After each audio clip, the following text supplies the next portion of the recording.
इस वीडियो में हम करेंगे कक्षा 9 का प्रश्नावली 8.2 का प्रश्न नंबर 4।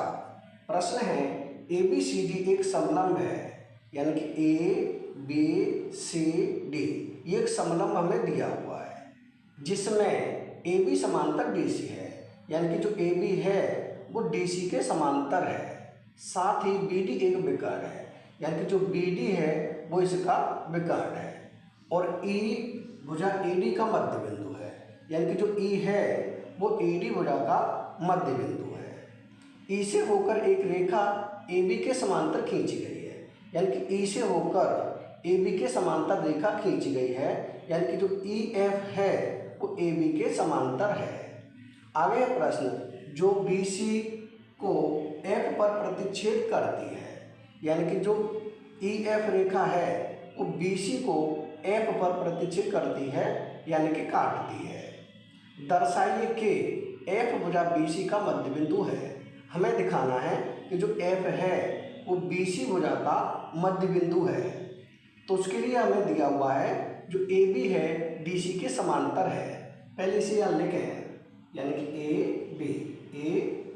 AB समांतर किसके है? DC के। ये हमें प्रश्न में दिया है। और ये दिया है E से होकर एक रेखा AB के समांतर खींची गई है, यानी कि जो EF है वो AB के समांतर है। तो इसे भी लिखें, यानी कि EF समांतर किसके है? AB के। अब हम देखेंगे जो AB है DC के समांतर है और AB है EF के समांतर है। इसका मतलब ये हुआ कि जो DC है EF के समांतर होगी, यानी कि जो AB है वो DC के समांतर है और यही AB EF के समांतर भी है।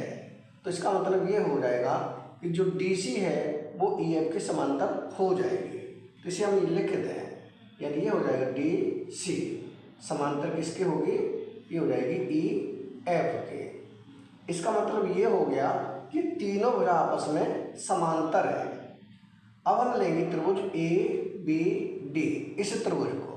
तो यहाँ लिखें त्रिभुज ABD में, ABD त्रिभुज में हम देखेंगे E है वो AD का मध्य बिंदु है।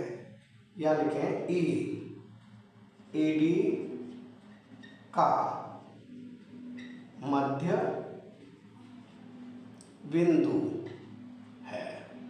और हम देखेंगे जो EF है वो AB के समांतर है। तो EF का ये भाग हो जाएगा, इसे हम नाम दे दें G, यानी कि EF का ये एक भाग है EG EF का एक भाग है, तो ये भी इसके समांतर होगी, यानी कि EG समांतर होगी AB के।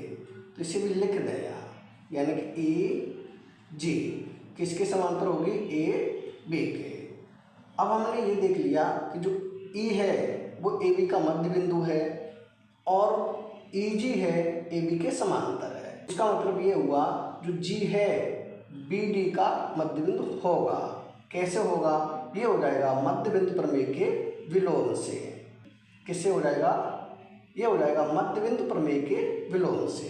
तो यहाँ लिख दें, या G BD का मध्य बिंदु होगा, G BD का मध्य बिंदु होगा। किससे हो जाएगा? ये हो जाएगा मध्य बिंदु प्रमेय के विलोम से। ब्रैकेट में लिख देंगे मध्य बिंदु प्रमेय के विलोम से, यानी मध्य बिंदु प्रमेय के विलोम से G BD का मध्य बिंदु हो जाएगा। अब हम लेंगे त्रिभुज BCD में, इस त्रिभुज में। तो यहाँ लिखें त्रिभुज BCD में, इस त्रिभुज में। इसमें हम देखेंगे जो G है BD का मध्य बिंदु है, तो इसे लिखें, यानी कि G BD का मध्य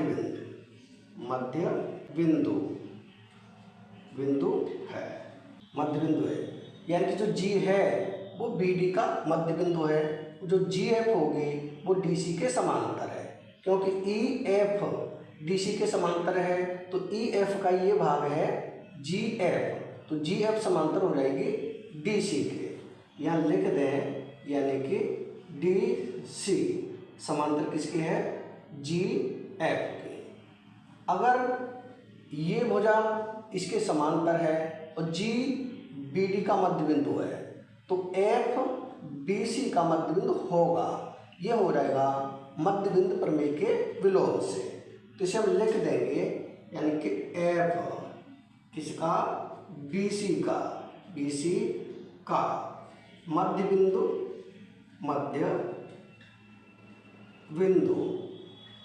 होगा, किससे होगा, ये हो जाएगा मध्य बिंदु प्रमेय के विलोम से। तो ब्रैकेट में लिख देंगे मध्य